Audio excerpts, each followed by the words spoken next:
Halo guys, welcome to Talk Me.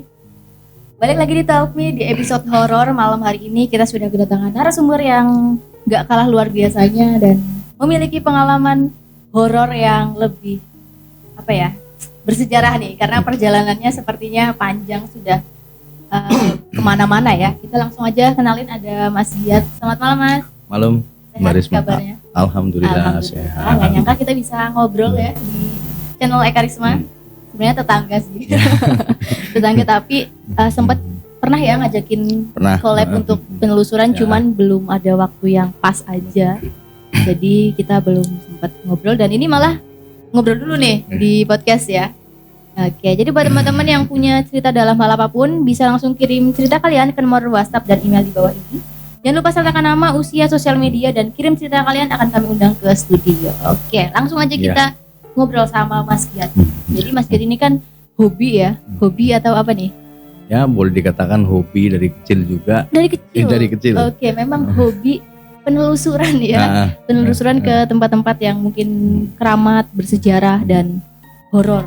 Iya. Boleh diceritain nih Mas, awal mulanya tuh suka dan berani untuk terjun ke tempat tersebut. Karena apa? Kalau dulu sih mbah saya almarhum itu sudah terkenal di Arcawinangun sebagai juru kunci di Astana Dhuwur. Kita nyebutnya istana. Astana Dhuwur. Kalau dulu bahasanya Istana Dhuwur, kalau sekarang kan Astana Dhuwur. Itu bahasa untuk yang penelitian yang sekarang itu, yang Astana Dhuwur. Itu dari kecil saya ikut mbah di Astana Dhuwur itu setiap malam nganterin tamu. Tapi tamunya kan juga nggak cuma dari orang Arca, dari luar Arca, atau dari banyak. Ya hanya sekedar sowan, dan kemungkinan ya nun sewu bahasanya minta keberkahan untuk hidup kedepannya atau gimana, kan saya juga nggak tahu. Namanya juga masih kecil ya, belum tahu apa-apa. Dan di situ saya punya pengalaman dulu Astana Dhuwur bentuk bangunannya belum seperti itu.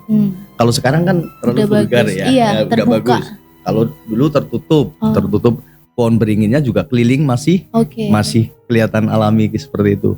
Dan untuk tempat jenengan tahu Bandosan itu Kasuraga? Iya tahu. Nah itu kalau sekarang tempat Bandosan kan dirumahkan sendiri. Kalau dulu di sebelah di sebelah Astana Dhuwur itu loh, rumah Astana Dhuwur. Kalau nggak salah bagian untuk khusus jenazah cowok itu di sebelah timur, untuk jenazah cewek di sebelah barat. Itu saya pernah masuk waktu itu kurang lebih jam pukul 11 malam, bareng sama mbah saya almarhum semua ini. Semoga jembar kuburannya udah diterima sama Allah Subhanahu wa taala. Dan waktu itu saya nganter teman sama mbah situ. Sebelum masuk itu saya nggak tahu, begitu masuk kan kalau dari Astana Dhuwur itu dari luar sampai masuk kan nggak boleh jalannya itu nggak boleh langsung glek naik gitu loh. Harus lepas sandal di luar, terus jalannya jongkok sampai masuk. Kalau sekarang kan enggak, jadi kurang bahasanya. Kalau sekarang itu adab gitu loh. Juga terlalu terbuka untuk umum. Betul, ya, terbuka untuk umum. Nah, kalau untuk sekarang kalau saya mau ngajarin seorang seperti itu nggak mungkin juga. Karena nggak sampai ke situ lah pikirannya. Kalau sumama toh ada orang mau sowan ke situ ya udah jalannya seperti biasa. Jadi saya nggak mau ngajarin nanti dikirain saya orang sok tahu atau gimana lah. Udah mengalir saja, namanya juga zaman sekarang modern gitu. Tapi kalau saya pribadi sendiri, kalau memang mau kesana sendiri, tetap saya jalannya seperti itu. Ya. Tapi kalau saya sendiri, tapi kalau sama teman ya udah ikutin teman-teman aja. Yang penting kita kesana satu berpakaian rapi, sopan, dan tidak ada, maksudnya kita kesana itu ada rencana mau mengganggu atau gimana, sama sekali tidak. Berarti apakah benar yang dimakamkan di Astana Dhuwur tersebut itu memang dalam? Nah, itu nun sewu kalau boleh dikatakan bukan makam itu, tapi petilasan. Dan petilasannya kalau nggak salah nggak cuma di Arcawinangun tapi di Kabupaten Banyumas sendiri, tepatnya ada di Arcawinangun dan daerah Sumpyuh. Di daerah Sumpyuh. Tapi saya juga belum pernah ke sana sih. Karena saya dapat informasi dari salah satu teman saya, itu teman sepuh Tapi benar-benar sesepuh bukan, kalau saya kan sok sesep jadi sesepuh. belum ya. belum jadi dulu. Dan pengalaman ini kembali ke pengalaman yang di Astana dulu. Begitu mau masuk, ini percaya nggak percaya dan apa ya bahasannya, begitu saya masuk itu ada Kasuraga itu jalan sendiri, jalan sendiri keluar. Saya bilang ke Mbah itu apa? Udah kamu diam aja. Bahasannya wis meneng bengker, wis ora usah tinguk. Oke, tujuannya kita berusaha ke depan. Iya. Kalau lihat toh mau ganggu, udah biarin aja. Iya.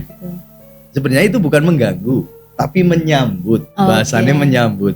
Nih saya memberhenti malah panas. Itu posisi masih kecil ya? Itu umur berapa? Masih kecil, saya umur SD sekitar kelas 3 sama 4. Kelas 3-4an.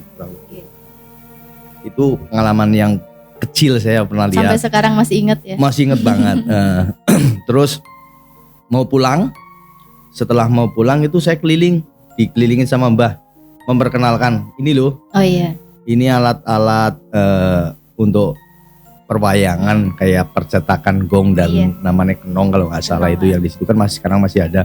Sebenarnya itu banyak banget yang tertanam sampai sekarang pun masih banyak, cuma belum diketemukan. Contohnya kemarin aja belum lama ini ada orang meninggal, terus begitu ada penggali kubur datang itu dapat batu gede banget. Itu satu batu 8 orang sampai berapa 20 orang nggak ada yang kuat. Padahal sampai bambunya itu bambunya sampai nggak kuat, padahal bambu baru itu dan sampai nggak kuat itu, sampai nggak kuat. Akhirnya diakalin kalau nggak salah pakai apa dulu. Kemarin saya juga baru diceritain, belum sempat lihat sendiri. Tapi batunya sudah ada di situ. Batunya ya itu kayak persetakan kenong atau gong itu yang itu masih ada. Tapi sebenarnya masih banyak itu Mbak Risma, masih banyak itu.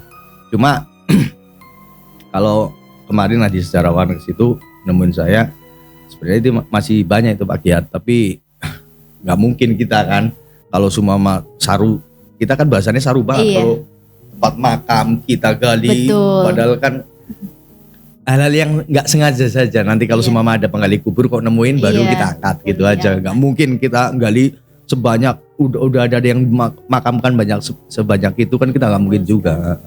Oke, tapi kalau tahu itu Astana Dhuwur itu dari tahun berapa tuh Mas? Karena udah lama banget. Dari kecil, dari saya mungkin udah ada. Iya, dari kecil. Saya mungkin boleh dikatakan sebelum sekolah aja sudah dikenalkan sama mbah saya. Cuma kan baru dikenalkan artinya baru kalau zaman dulu mbah itu ngomong putu. Karena saya dari kecil tuh sama mbah. Dari kecil, dari bayi itu sampai ikut sama mbah sampai saya dewasa, sampai saya punya anak sama istri, sampai dewasa terus sampai mbah almarhum. Terus saya dari kecil ikut mbah, gak ditinggal sama bapak sih, ibu sih enggak, tetap bapak sama ibu sering nengokin, tapi ya memang dari kecil lebih dekat sama mbah. Luar biasa ya. Ada pengalaman lagi yang lebih berkesan? Kalau untuk pengalaman sendiri yang lebih berkesan itu sebenarnya banyak banget Mbak Risma. Tapi kalau diobrolin di sini nggak selesai gitu ya, betul. Karena udah panjang banget perjalanannya. Apalagi kemarin kita juga sama teman-teman itu kayak tadi boleh dikatakan Mbah Tono lah. Kalau di YouTube kami kan Mbah Tono, karena teman-teman kami kebetulan yang kemarin dari pondok pesantren itu lagi pada vakum. Lagi punya kesibukan sendiri-sendiri. Ada dari salah satu penceramah juga. Jadi jadi mungkin kita lagi susah bagi waktunya untuk kita jalan lagi di YouTube-nya. Itu di YouTube-nya namanya Kang Mas Jihad. Sebenarnya masih jalan. Cuma sekarang lagi di tackle sama Kang Lipin Arif Gondes itu. Kang Lipin. Karena Kang Lipin sama Kang Mas Jihad itu kan satu visi, satu punya, boleh dikatakan kayak Mbak Risma loh, seneng horor gitu. Ya. Tapi kita nyarinya yang real aja. Jadi nggak mungkin boleh dikatakan saya nggak mau lah dikatakan loh kok channelnya kok senengnya arpen golek duit tapi dengan hal-hal yang membohongin orang gitu loh.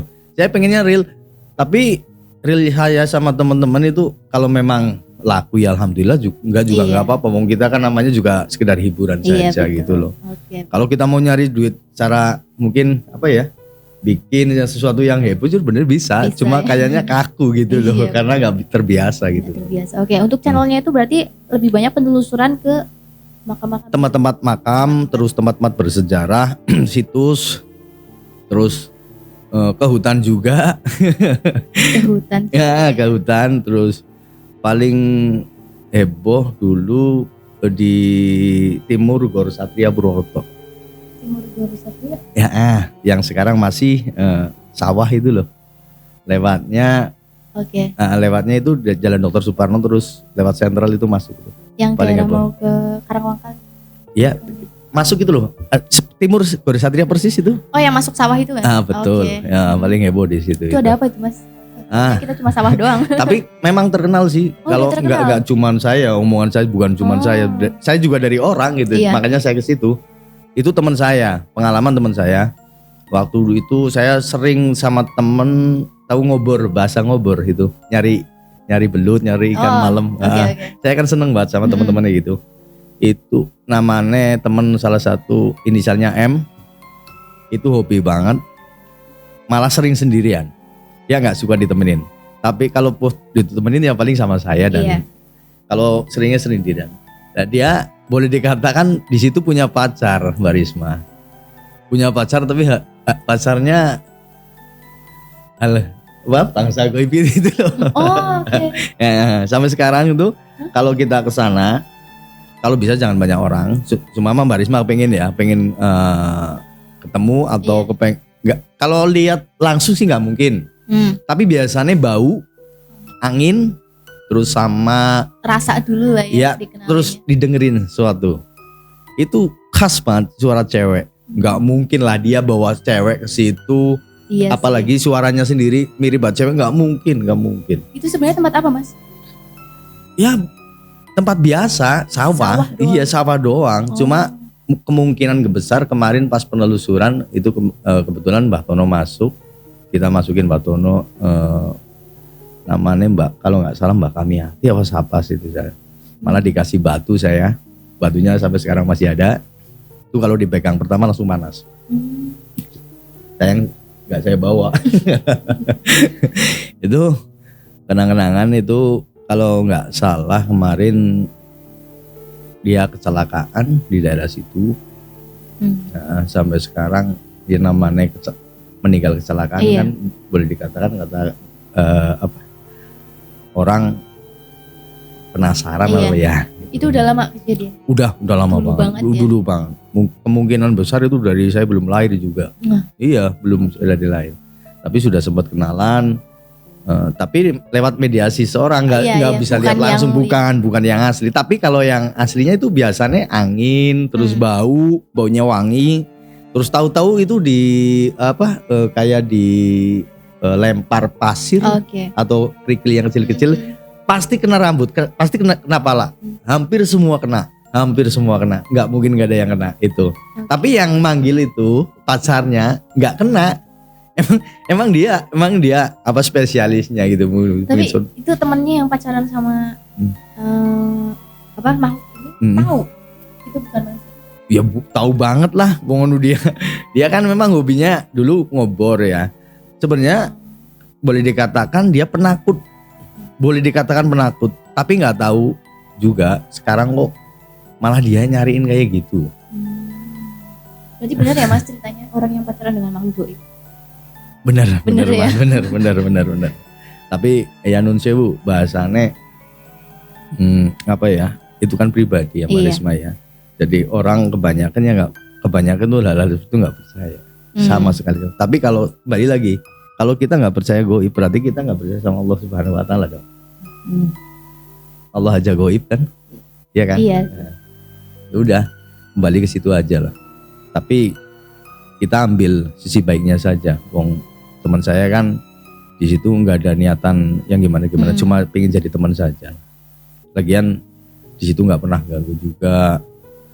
Toh di situ dulu di Jalan Dr. Suparno sering banget terjadi kecelakaan, kemungkinan besar memang dari ada yang pernah dilihatin sesuatu, tahu-tahu mobilnya atau sepeda motornya belok ke sungai atau ke sawah kan nggak tahu juga. Karena soalnya itu kan sawah semua ya Mas. Sawah semua. Sebelum sekarang udah rame. Masalahnya saya di situ nolong orang kecelakaan itu udah nggak cuma 1-2 kali, udah berkali-kali hampir setiap hari sampai dari sakit ringan sampai meninggal dunia. Itu saya sampai giginya habis, matanya keluar udah pernah udah pernah saya semua. Nah, kemungkinan besar kan hal-hal seperti itu bisa jadi. Nah gini sebenarnya kalau di Jalan Senopati saya juga pernah ngalamin di situ. Sini horor juga loh Mbak Risma, jangan salah. Senopati itu yang daerah mana ya? Arah ke mau Duwaluh tuh jalan. Oh iya. Nah itu Jalan Senopati. Tapi alhamdulillah semenjak di situ ada tempat sekarang yang sering buat sholawatan. Jadi sekarang alhamdulillah di jalan itu relatif aman. Gak kayak dulu betul sebelum tugunya dipugar itu. Tugu Arca kan dulu masih alami kayak gitu. Sebelum tugu itu dipugar sering banget terjadi kecelakaan. Dan saya tuh jangan lihat sendiri kalau orang yang meninggal dulu di situ, kalau nggak salah di daerah Tambak Sari apa ya, tapi bukan asli orang situ sih. Iya. Yang jualan sate dulu meninggal di situ. Itu berboncengan. Saya lihat sendiri sih berboncengan tuh sekitar 3 atau 4 harinya itu ada tukang becak. Ada tukang becak lewat. Ada tukang becak lewat malam-malam itu dituntun becaknya. Mungkin karena itu udah capek juga ya kerja semalaman. Ada orang nangis minta tolong. Jadi dia deketin. Ada apa Pak? Nangis nggak menjawab. Begitu sekali menjawab, Pak tolong cariin mata saya. Tapi dia belum ngeh. Maksudnya tuh apa gitu? Cariin mata saya. Dia baru ngehnya kemarin baru dapat kabar bahwa di situ ada kecelakaan orang matanya sampai keluar gitu. Dia baru ngeh, lari orangnya, becaknya ditinggal. Terus tapi kan dulu jalan di situ benar-benar masih sepi, belum ramai sekarang, masih sepi. Tugunya aja masih alami dulu kok. Masih belum tugu kayak gitu. Iya. Itu sebenarnya banyak banget yang saya alami Mbak Risma. Cuma kemungkinan besar untuk malam ini cukup sekian dulu apa ya. Mungkin ya nanti ya satu serem nih, badan juga agak madan greges. Oke, lumayan ya. Mas Sigit berarti ya memang banyak sekali ya. Banyak sekali. Terjun banyak langsung sekali juga ke lapangan ya. Insya Allah banyak. Terus saya juga nggak sendiri sih Mbak Risma. Nanti insya Allah lah kalau ada waktu, Mbak Risma juga ada waktu, teman-teman juga ada waktu. Nanti kesini ngobrolnya bareng saja, kan lebih enak gitu. Kita duduk bersama, ngopi bersama. Lebih asik ya. Iya lebih asik. Oke, luar biasa. Mungkin boleh Mas, ada nggak sih hal positif yang diambil nih dari pengalaman perjalanan Mas Giat yang sudah panjang sekali melalui hal-hal yang seperti itu? Ada. Itu boleh dikatakan ujangannya Mbah saya almarhum. Silahkan kalau mau memang kamu terjun ke hal-hal kayak gitu. Tapi jangan lupa sholat. Yang kedua, kudu seneng puasa. Oke. Gitu. Jadi nanti ada keselamatan sendiri. Masalahnya yang namanya orang puasa itu langsung hubungannya sama yang puasa. Betul. Orang sekuat apapun, sepinter apapun, tapi orang itu puasa aja nggak pernah. Jangan harap. Gitu. Luar biasa. Keren ini semoga bermanfaat dan menambah pengetahuan banget ini ya. Mungkin buat yang tadinya nggak tahu di daerah timurnya Gon, ya sampai sekarang masih sawah masih jauh. Itu ternyata ada cerita yang luar biasa yang mungkin teman-teman salah dipercaya, mungkin yang nggak dekat dengan hal seperti itu ya, tapi lumayan informasi. Terima kasih banyak Mas Giat ya. Sama-sama Mbak Risma. Jangan kapok-kapok kesini, nanti boleh kita sharing lagi bareng sama teman-teman. Oke. Terima kasih, semoga videonya bermanfaat ya guys. Jangan lupa yang punya cerita langsung kirim ke email dan nomor WhatsApp di bawah ini. Oke, sampai ketemu di video selanjutnya.